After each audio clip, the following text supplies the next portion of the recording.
Pai, nós te louvamos por este momento tão precioso de nós aqui, durante esses minutos, uma hora, nos debruçarmos diante da tua palavra. Obrigado pela vida dos meus irmãos que aceitaram esse convite, esse desafio, dessa jornada de estudos. Te louvo, Senhor, pela vida de cada um que deixou seus afazeres neste momento, mesmo que estando nos seus lares, poderiam estar dando atenção para suas famílias, mas estão aqui juntamente conosco com a intenção de nos afiarmos para essa obra. Obrigado, Senhor, pelas famílias que compõem a Igreja Palavra da Vida. Nós pedimos a tua graça, a tua misericórdia, para que a gente possa avançar como igreja saudável, madura e fiel às Escrituras. Obrigado pela vida dos irmãos. Em nome de Jesus. Amém. Bom, eu mandei um PDF, né? É esse livro aqui, Bases da Fé Cristã. Os irmãos aí que ainda não receberam, que foram convidados da semana passada para cá. A gente não consegue comprar em grande quantidade pela Amazon. A Amazon limita, acho que 1 a 2 cópias por pessoa. Então eu estou comprando de uma livraria de Taquari, onde o irmão até de vez em quando frequenta o culto conosco aqui. E aí eu tenho uma encomenda para chegar na próxima semana. Daí os irmãos acompanham essa primeira leitura pelo PDF, ou daqui a pouco, né, atento aqui. O processo é o seguinte: a gente lê o texto e comenta ele. E aí, se os irmãos tiverem dúvida, esse trabalho aqui, ele é muito no sentido de ser participativo. Eu farei a leitura, na semana que vem o outro faz a leitura e assim por diante. Mas durante a minha leitura, tem uma mãozinha aqui que vocês podem clicar. Ó, vai ficar assim, aparece ali a mãozinha. Pode ser um comentário para complementar o que eu estou falando, ou que aquele que estiver lendo estiver falando. Pode ser um questionamento, pode ser uma dúvida, tá? Fiquem bem à vontade. Aqui ninguém é dono da verdade, a verdade é uma só, né? O processo é de crescimento mesmo. Então, tem uma dúvida. E pode achar a pergunta mais... pode pensar que é pergunta infantil, mas faz do mesmo jeito, né? Não tem problema de perguntar.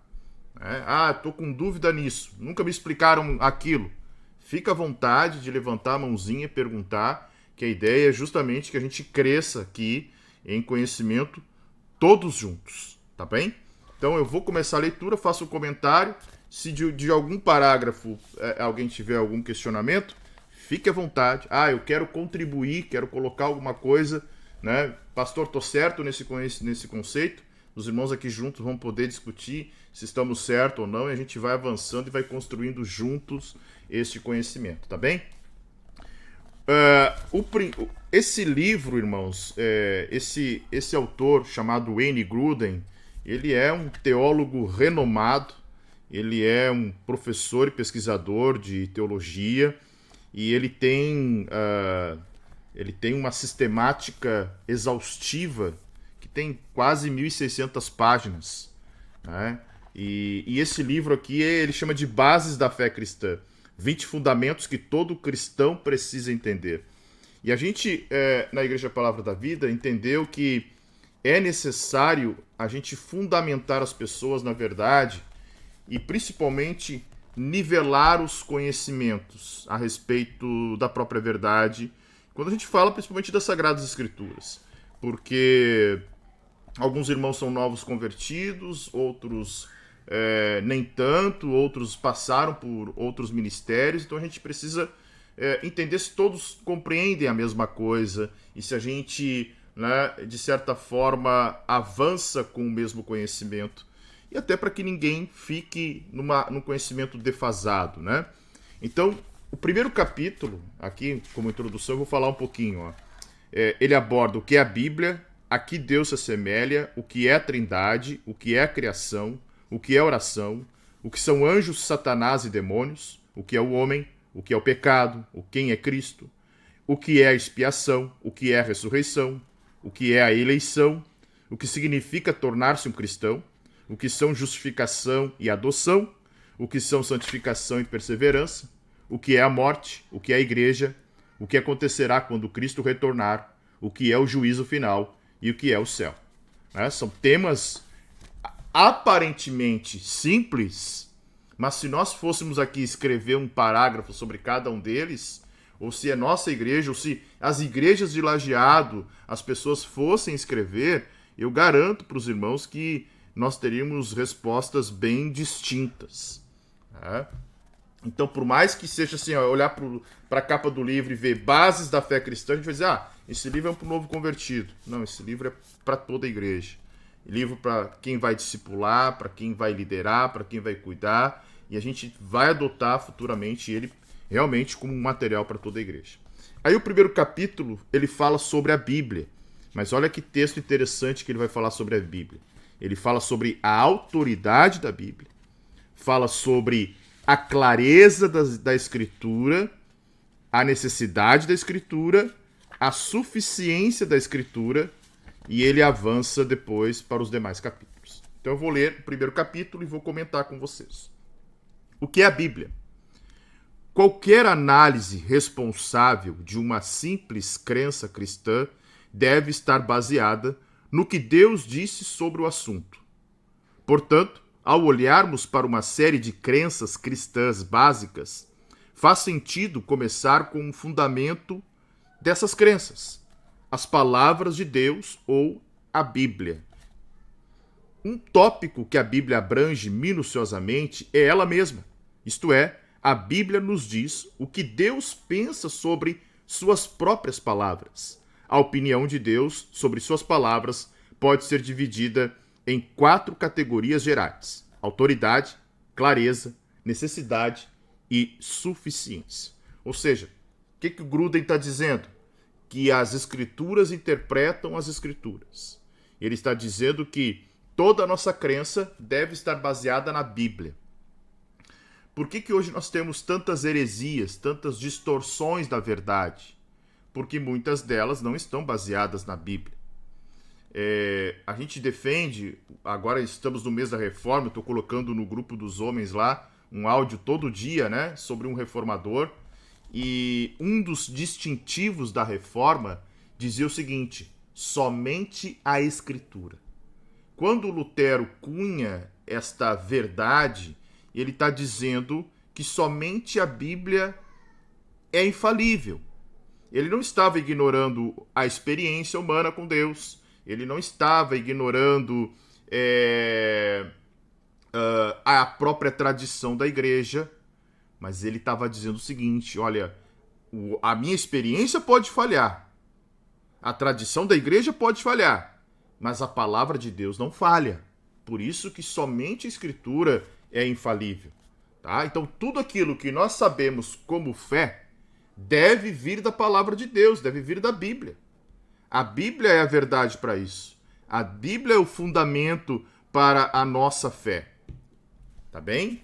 Então, quando nós retiramos da Bíblia esse fundamento, nós ficamos com a possibilidade de nós criarmos nossos preceitos, nossas crenças, ou o que muitas vezes chamamos dos nossos dogmas, e vamos fundamentando dogmas atrás de dogmas e acreditando que aquilo ali é a palavra de Deus, é doutrina. Quando que, na verdade, a Bíblia fala, né, e revela a palavra de Deus. Então, ignorar, já dizia um dos pais da igreja, que ignorar as Escrituras é ignorar o próprio Jesus.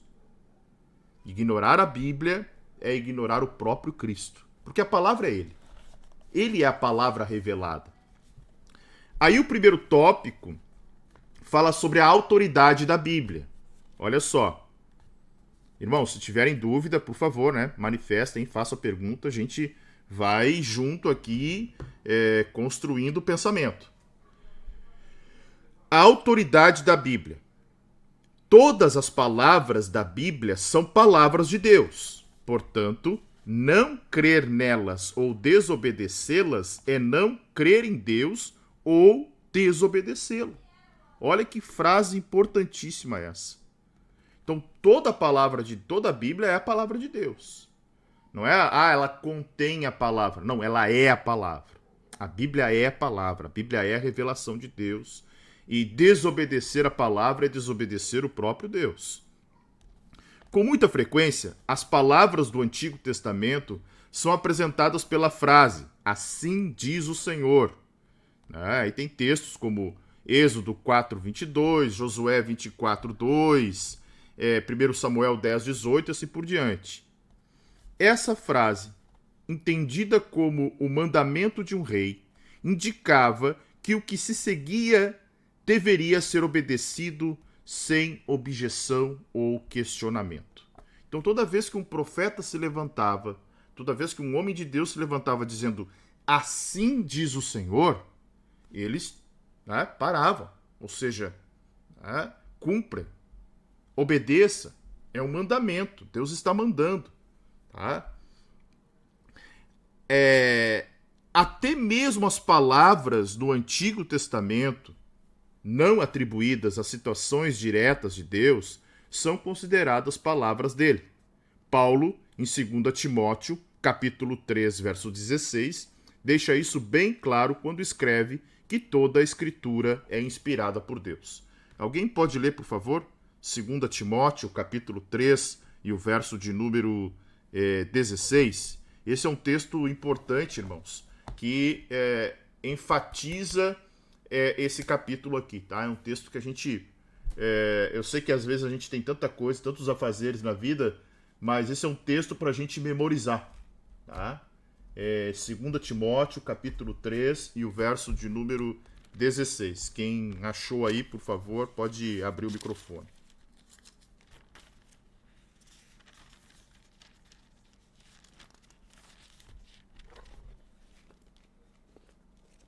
Pode ler, irmão Giovanni.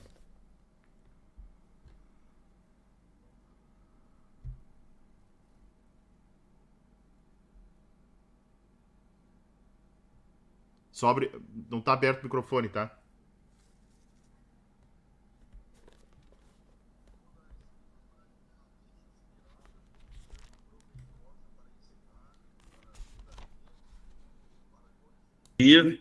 Para instruir em justiça.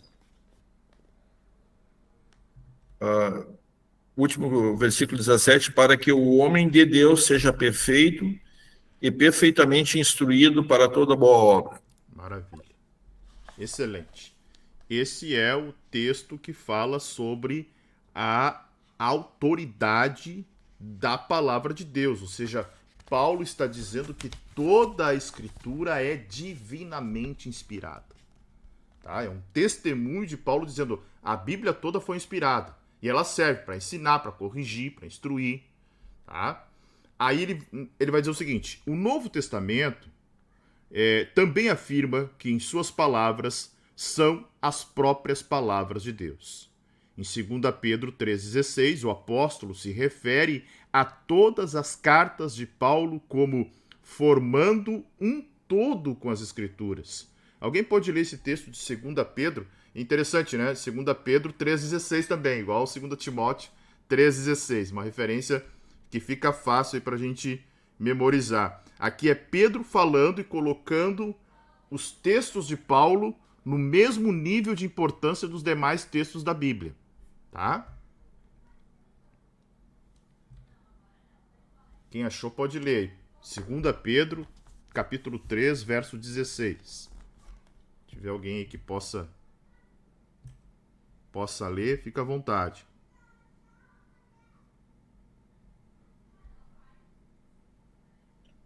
Posso ler, pastor? Bora. Algumas explicações dele não são fáceis de entender, e há pessoas instáveis e ignorantes que sempre estão buscando alguma interpretação fora do comum. Elas torceram as cartas dele de todos os lados, dando um significado completamente diferente daquilo que ele queria dizer, tal como fazem com as outras partes das escrituras, mas o resultado será a ruína deles. Olha só o que Pedro está dizendo. Está dizendo que os escritos de Paulo eram de difícil entendimento, mas eles estavam no mesmo patamar das Escrituras, né? Ou seja,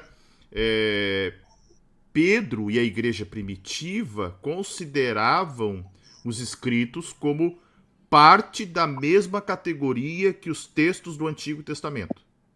Isso é interessante porque, como que a Bíblia foi considerada a Bíblia? Como que a carta do Zezinho não foi, né, colocada e do Joãozinho sim, né? Ou seja, tinha um crivo que a igreja adotava. O Antigo Testamento, o crivo era a comunidade judaica, né? A validação de que o texto realmente era sagrado, né? Era utilizado na sinagoga, principalmente os 5 livros da Torá, o Pentateuco, que são os primeiros livros da Bíblia, tá? Agora, o Novo Testamento teve uma dificuldade maior de validar. E quem é que validava? A igreja. A igreja enxergava aquilo ali como uma autoridade vinda da parte de Deus. Então, os escritos de Paulo, né, eles foram considerados pela própria igreja como a palavra de Deus. Aí adiante diz assim: além disso, Paulo, em 1 Timóteo 5,18, escreve que a Escritura diz 2 coisas: não amordace o boi enquanto está debulhando o cereal, e o trabalhador merece o seu salário. A primeira citação, referente a um boi, procede do Antigo Testamento. Ela é encontrada em Deuteronômio 25:4. A segunda vem o Novo Testamento e é encontrada em Lucas 10:7. Paulo, sem hesitação, cita textos tanto do Antigo quanto do Novo Testamento, chamando-os de Escrituras. Por isso, as palavras do Novo Testamento são consideradas as próprias palavras de Deus. Consequentemente, Paulo podia escrever o que lhe estou escrevendo é o mandamento do Senhor. Essa frase está em 1 Coríntios 14:37. Ou seja, Paulo dizendo: o que estou escrevendo é o mandamento do Senhor. No sentido de que, realmente, aquele texto que eles estavam produzindo, eles já tinham a ciência de que aquilo era a palavra de Deus, né? É claro que, passado o primeiro século da era cristã, findo ali a era dos apóstolos, veio a era dos pais da igreja, muitos deles não viveram diretamente com os discípulos. Então, essa, digamos assim, essa experiência próxima foi se perdendo e foi se baseando apenas nos textos. Por isso que, posteriormente, a própria igreja levou muito tempo para dizer quais eram os textos do Novo Testamento, né? Deste novo compêndio que faria parte das Sagradas Escrituras. Mas é interessante porque nós vamos ver que boa parte do Novo Testamento, um pouquinho mais de 10%, são de citações do Antigo Testamento. Tá? Agora pare um pouquinho e pense comigo. O primeiro livro da Bíblia, do Novo Testamento, melhor dizendo, foi escrito provavelmente 25, quase 30, 18, quase 20 anos depois, ou até 30 anos depois, de que Jesus tinha ascendido aos céus. Então, aqueles homens que estavam ali pregando logo após Jesus subir aos céus, eles não tinham um Novo Testamento em mãos. Eles estavam vivendo a própria história do Novo Testamento. Se a gente for olhar Atos, é a história da igreja. Então, o que acontece em Atos dos Apóstolos? É a igreja nos seus primeiros passos. Significa que muito do que eles viveram ali foi uma vida da qual eles seguiram os ensinamentos de Jesus. Não tinha a Escritura, um Novo Testamento para... vamos consultar se está lá no Novo Testamento. Não, eles foram produzindo. Então, os primeiros 30 anos da igreja foram 30 anos baseados praticamente no Antigo Testamento e praticamente naquilo que eles viveram com Jesus Cristo, né? E é interessante que aí o penúltimo parágrafo diz: uma vez que os escritos do Antigo e do Novo Testamento são considerados Escritura, então, o que o Gruden está fazendo aqui? Definindo realmente, Antigo Testamento e Novo Testamento é palavra de Deus. Tá? Essa introdução tem esse objetivo, mostrar que a Bíblia é a palavra de Deus. Ele diz o seguinte: é certo dizer que ambos, nas palavras de 2 Timóteo 3,16, são inspirados por Deus. O que é inspirado por Deus, irmãos? isso é importante a gente descrever. Um texto inspirado por Deus, vamos pegar aqui tem o Zé Roberto ali, que é músico, né? Digamos que ele receba uma composição de Deus. A gente vai dizer, poxa, o Zé cantou inspirado por Deus. Ele compôs inspirado por Deus. Ok, é uma inspiração de Deus, mas não é a mesma inspiração que os apóstolos, os profetas, os patriarcas receberam para escrever o texto bíblico. Aquela inspiração era uma fala direta do Espírito Santo, do próprio Deus, para que aquilo ali tivesse autoridade. A letra do Zé Roberto, por mais linda e por mais cheia do Espírito Santo que seja, ela não é uma autoridade para a igreja toda e de todas as eras. Entenderam? Essa é diferente dessa inspiração atual para uma inspiração por parte do Espírito Santo nessa época. Tá? O Jefferson colocou aqui qual foi o primeiro livro do Novo Testamento. Provavelmente tenha sido a Epístola aos Gálatas. A Bíblia não está em ordem cronológica, datação cronológica. A gente olha Mateus como o primeiro evangelho, mas ele não foi o primeiro livro a ser escrito. Tá? Provavelmente Mateus é tardio perto do texto de Gálatas e até perto dos outros evangelhos, por exemplo, como Marcos. Há o entendimento que o evangelho de Marcos tenha sido escrito primeiro e que Mateus e Lucas fizeram uso do texto de Marcos, por isso que os textos são sinóticos, por isso que eles se assemelham. Quando vocês pegam Mateus, Marcos e Lucas, vocês vão ver que muitas passagens se repetem nesses três livros, porque provavelmente Marcos escreveu primeiro, Mateus e Lucas usaram como referência bibliográfica, né, para avançar no texto. Tá? Pastor, Oi, fala. uma dúvida. Talvez por isso, por exemplo, agora não vou me lembrar em qual evangelho está escrito. Mas, como o senhor disse, provavelmente Mateus ou Lucas tem pegado de Marcos, né? Talvez, por que em algum livro está escrito, por exemplo, a cura de 2 cegos e no outro está escrito a cura de 1 cego? Parece uma contradição, né? Não sei. Não é. Não é uma contradição. Vamos pensar o seguinte: em algumas passagens, esses escritores, vamos pegar Mateus e Lucas principalmente. Marcos é um evangelho mais conciso, né? Mas Mateus e Lucas, que acabam compartilhando boa parte do material. Pense o seguinte: Lucas era um médico, meticuloso, então, tanto que Atos dos Apóstolos foi escrito por Lucas e há o entendimento de que ele é a continuidade do Evangelho de Lucas. Tanto é que Lucas e Atos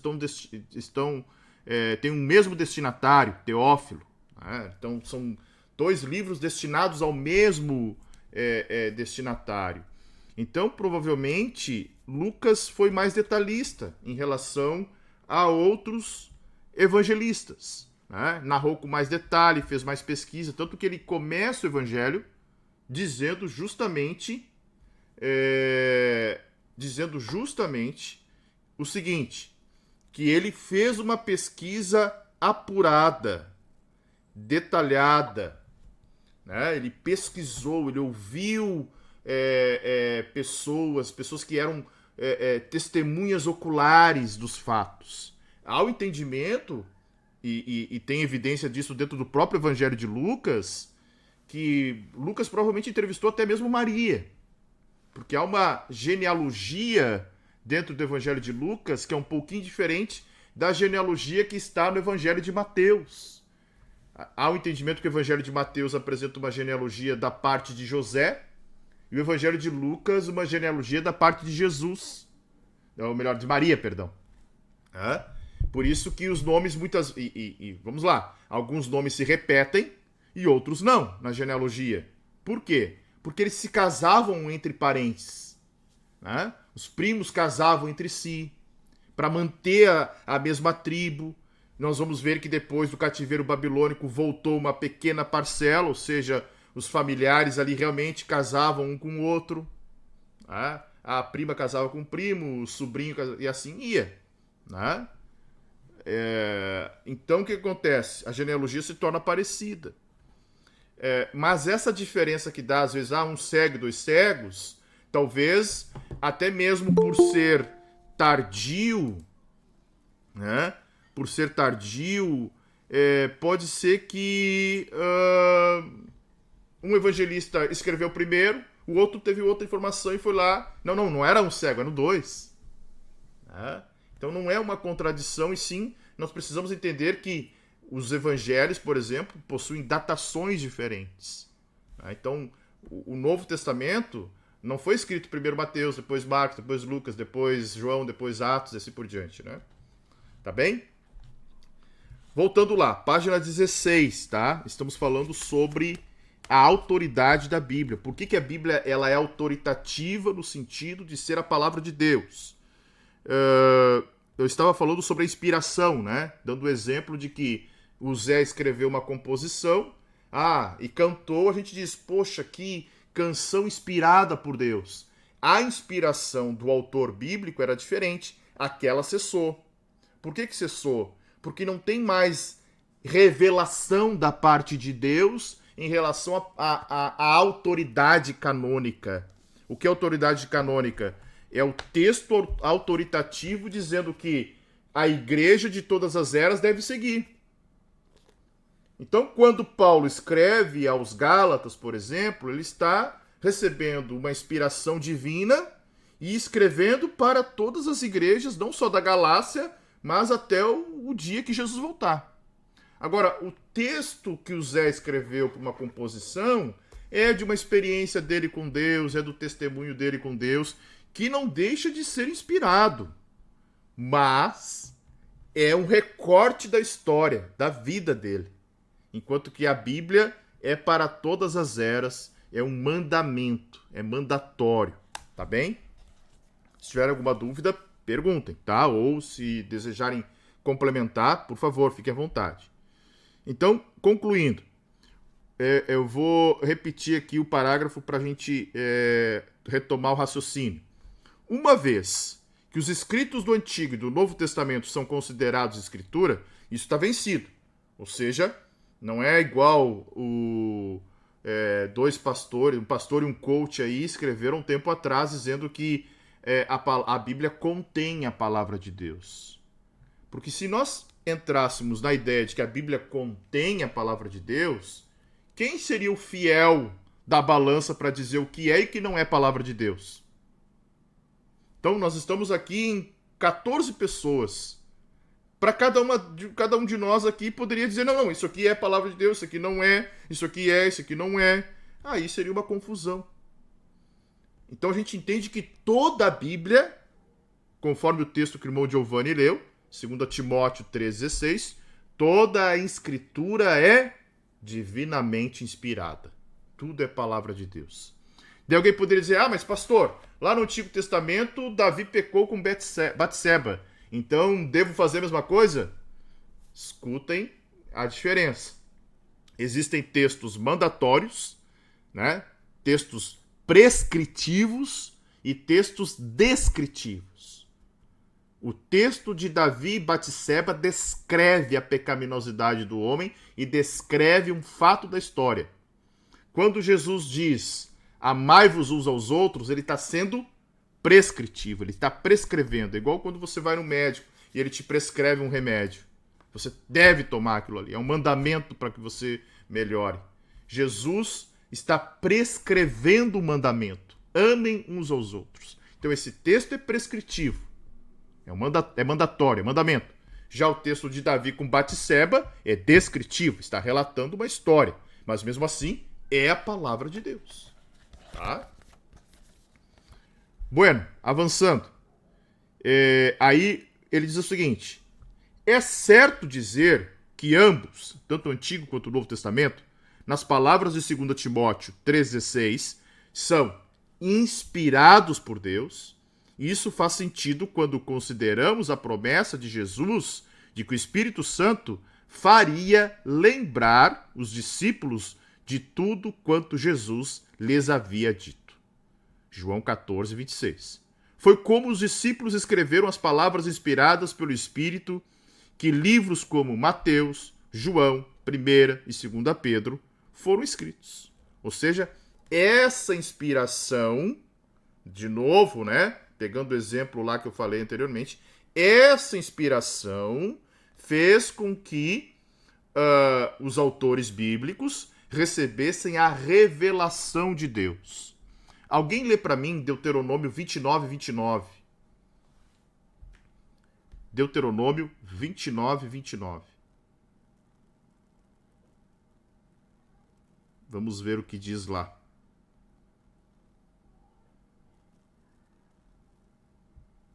Quem achou pode abrir o microfone e ler, tá? Fique à vontade.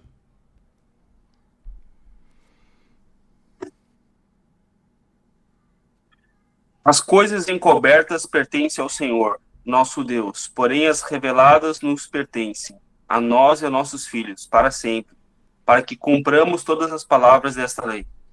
Olha aí que maravilha. Ou seja, aquilo que Deus revelou, ele está revelado para nós para que a gente ensine. É a palavra de Deus, é a Bíblia.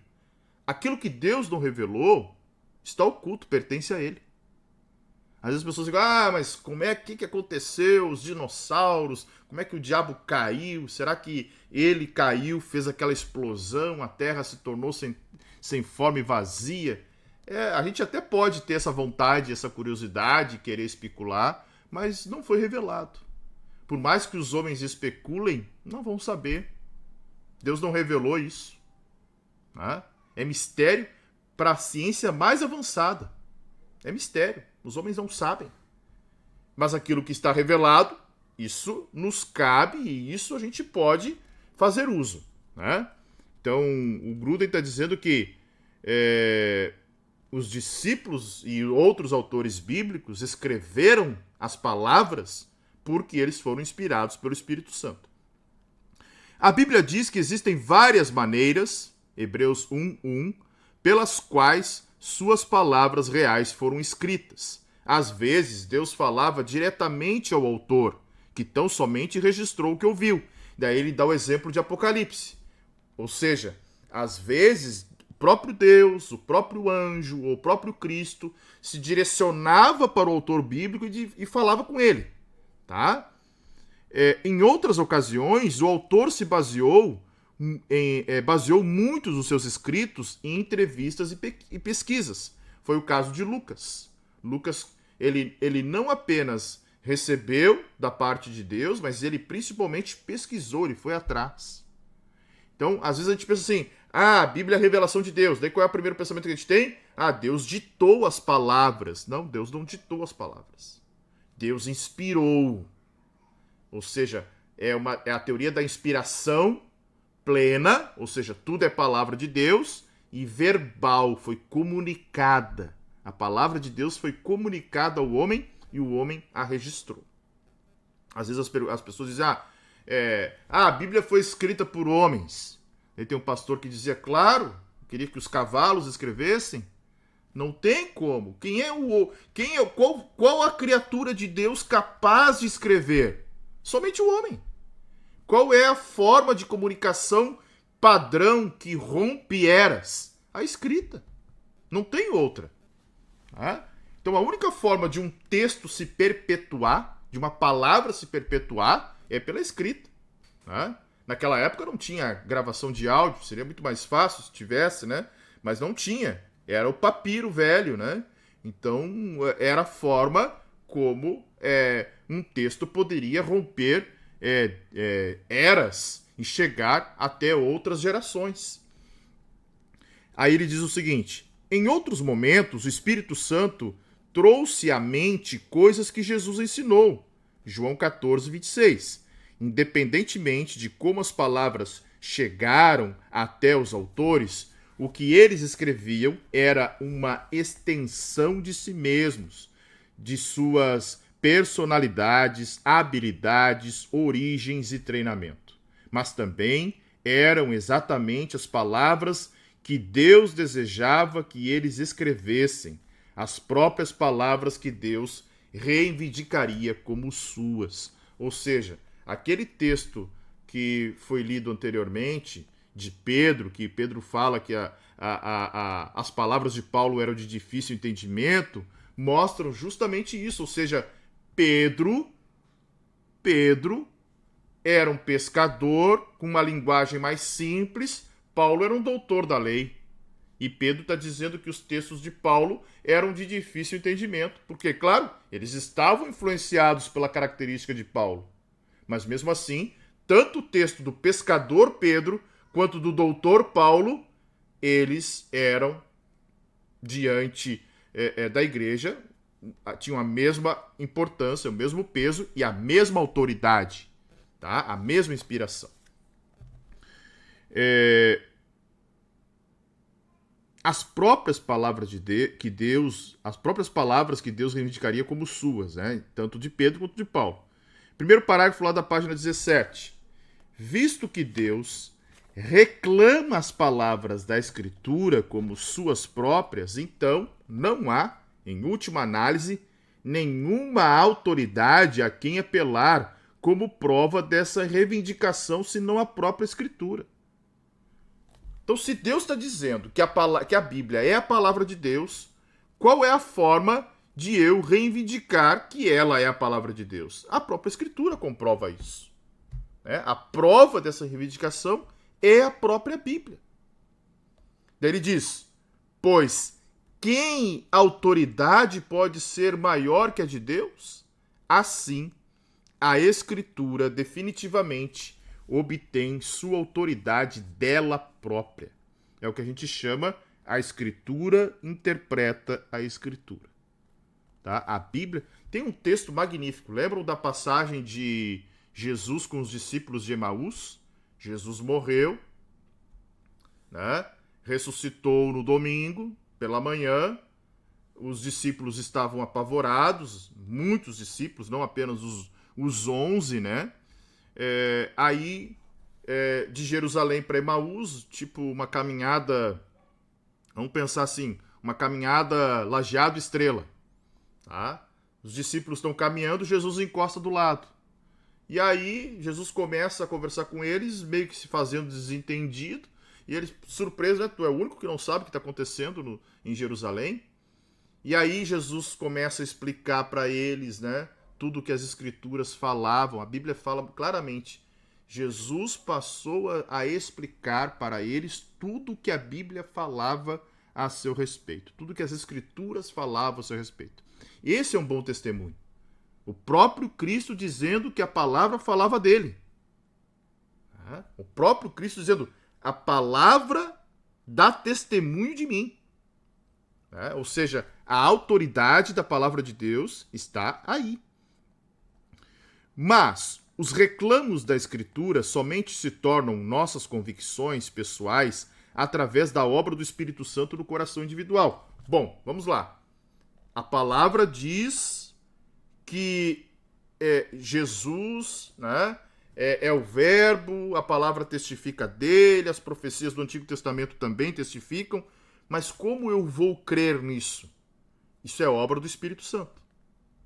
É o Espírito Santo que faz que eu dê crédito, eu venha dar crédito que aquele texto é uma inspiração da parte de Deus ao homem. É uma revelação da parte de Deus ao homem. Tá? Obra do Espírito Santo. Aí ele diz o seguinte, olha que importante isso. O Espírito Santo não altera as palavras da Escritura de modo nenhum. Ele não age sobrenaturalmente para torná-las palavras de Deus, pois elas sempre foram. No entanto, ele muda o leitor das Escrituras, ou seja, a palavra de Deus permanece igual. A palavra que impactou os discípulos de João, a igreja primitiva, logo, né, no primeiro século, segundo século, é a mesma palavra de hoje. Então, a palavra não muda. Quem muda? O leitor dela. Somos nós, obra do Espírito Santo. O Espírito Santo faz com que os leitores percebam que a Bíblia é diferente de qualquer livro que já tenham lido. Mediante a leitura, eles passam a crer que as palavras da Escritura são as do próprio Deus. É como Jesus disse em João 10, 27, abre aspas, as minhas ovelhas ouvem a minha voz e elas me seguem. Ou seja, como eu escuto a voz de Jesus? Pela palavra. A palavra também é a voz de Jesus.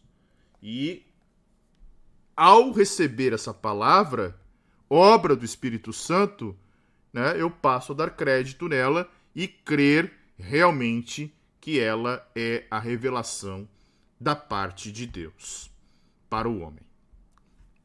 Alguém quer falar alguma coisa? Fica à vontade aí. Senão a gente continua normalmente aqui.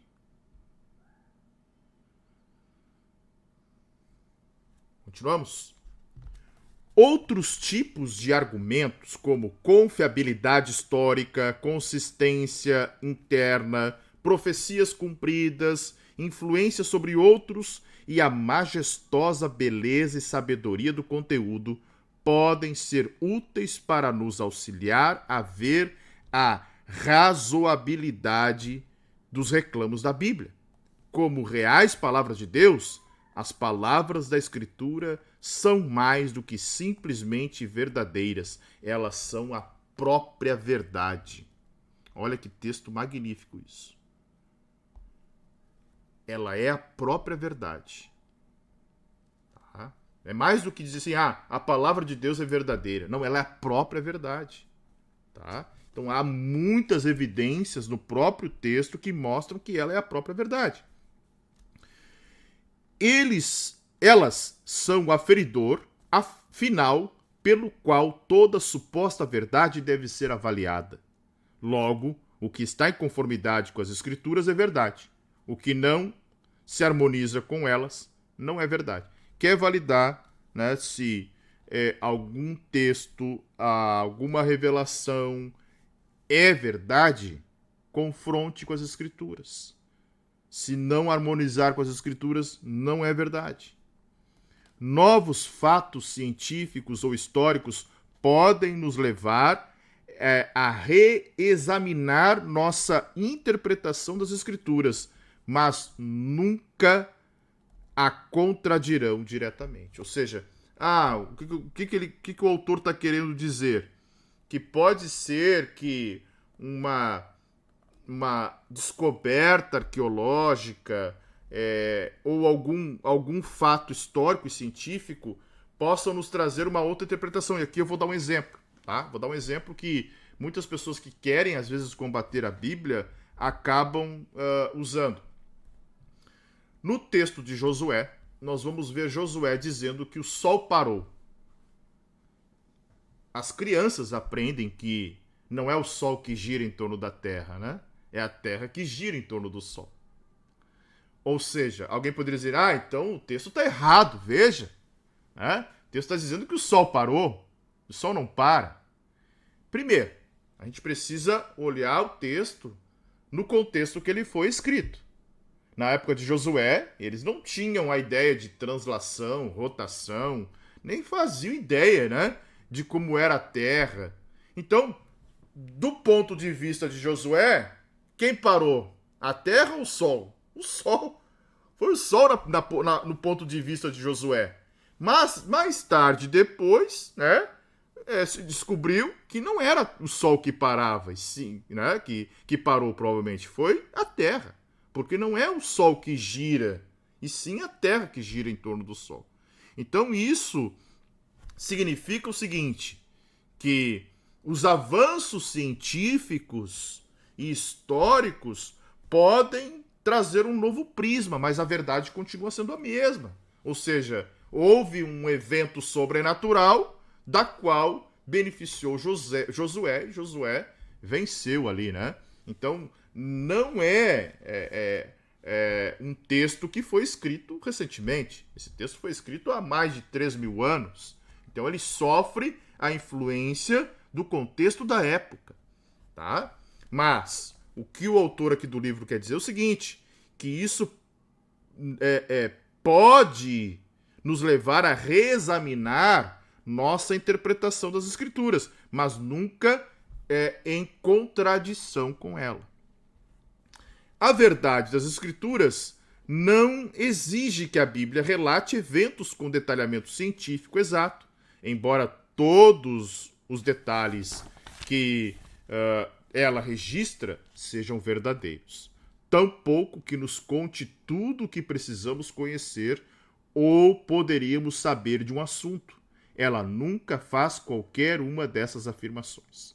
Além disso, como foi escrita por homens comuns, em uma linguagem comum e num estilo comum, ela não contém citações livres ou soltas e algumas incomuns e desusadas formas ortográficas e gramaticais.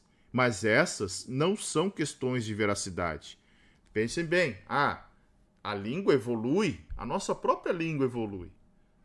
Recentemente aí teve um acordo ortográfico que mudou a acentuação, mudou palavras. Então a língua evolui, o idioma evolui, mas isso não faz do texto, não desmerece o texto, porque o texto continua mantendo a mesma ideia, o mesmo propósito, a mesma verdade da palavra de Deus. A Bíblia, em sua forma original, não afirma nada contrariamente ao fato. Se a Bíblia afirmar algo contrário ao fato, então ela não pode ser confiável. E se ela não pode ser confiável, então o próprio Deus também não. Crer que a Bíblia afirme algo falso seria descrer no próprio Deus. Descrer de Deus é colocar a si mesmo como autoridade mais elevada, com mais profunda e desenvolvida compreensão sobre um assunto ou assuntos do que a do próprio Deus. Então, olha que interessante o que ele está dizendo aqui, né? Que duvidar da palavra é duvidar do próprio Deus. E aí nós estamos nos colocando como autoridade maior do que Deus. Né? Então, a autoridade, né, e esse é o trecho que a gente está desenvolvendo nesta noite, a autoridade pertence à palavra de Deus. E aí, para encerrar esse tópico, ele diz o seguinte: portanto, uma vez que a Bíblia afirma que ela é as próprias palavras de Deus, devemos buscar entender essas palavras, pois fazendo isso, estaremos procurando entender o próprio Deus. E para mim aqui está a frase mais impactante desse primeiro estudo. Né? Como eu quero compreender Deus, como eu quero entender aquilo que Ele revelou, como eu quero entender o propósito de Deus, eu preciso entender, então, a palavra de Deus. Se eu quero conhecer o que Deus deseja para a nossa época, para a nossa era, se eu quero entender os Apocalipse, que a gente tá aí desde março na igreja, né? Todos os domingos praticamente, nós estamos olhando o plano de Deus para o futuro. Como é que eu vou entender os fenômenos que estão acontecendo e dos que irão acontecer? Olhando justamente para a palavra de Deus. Aquilo que Deus estabeleceu na sua palavra é a forma de eu entender o que Deus está querendo fazer e o que Deus vai fazer futuramente. Aí ele encerra essa primeira parte dizendo: portanto, devemos confiar nas palavras da Escritura, porquanto, assim procedendo, estaremos buscando confiar no próprio Deus. E devemos procurar obedecer as palavras da Escritura, pois dessa forma estaremos buscando obedecer ao próprio Deus. Então, o primeiro tópico da Bíblia, né, sobre a autoridade da Bíblia, significa o seguinte: se eu quero conhecer a Deus, preciso conhecer a sua palavra. Se eu quero obedecer a Deus, eu preciso obedecer a sua palavra. Amém, irmãos? Alguém gostaria de comentar alguma coisa? Fique à vontade.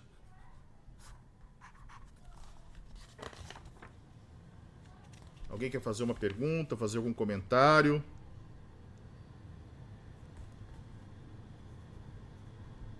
Na próxima semana eu já vou ter o livro para todos vocês, tá? Aí a gente fica mais fácil aí de...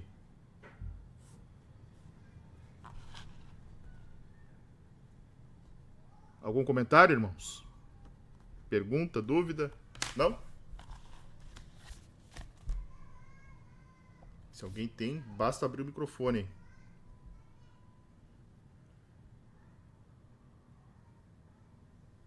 Tá bem, então o propósito é a gente ter um encontro semanal de 1 hora, não quero passar, tá? Para que a gente não se canse aí, sei que vocês todos, sei que o Márcio tá viajando, o Carlos aí tá correndo, todo mundo tá correndo, né? Sei que a vida aí não é fácil, sou grato a Deus pela disposição de vocês.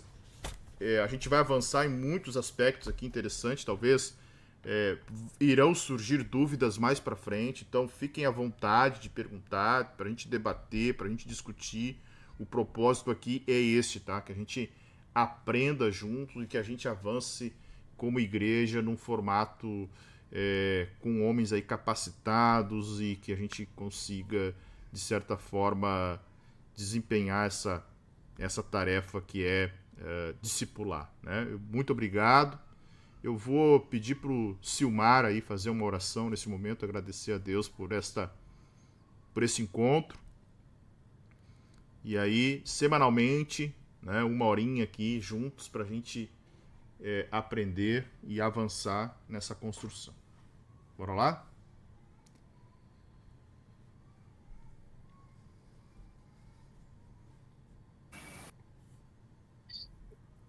Senhor Deus, nós te damos graças, Senhor. Graças por mais este momento, Pai, por aprender a Tua palavra, Pai. Por estarmos, cada um aqui, Senhor, estar se dedicando, Senhor, na Tua busca, por aprender mais, Senhor. Obrigado, Senhor, por este momento. Obrigado pelas nossas vidas, Senhor. E que o Senhor guarde a cada um de nós, Senhor. E que em todo tempo o Senhor esteja presente em nossas vidas e com o Teu Espírito Santo sobre as nossas vidas. Amém.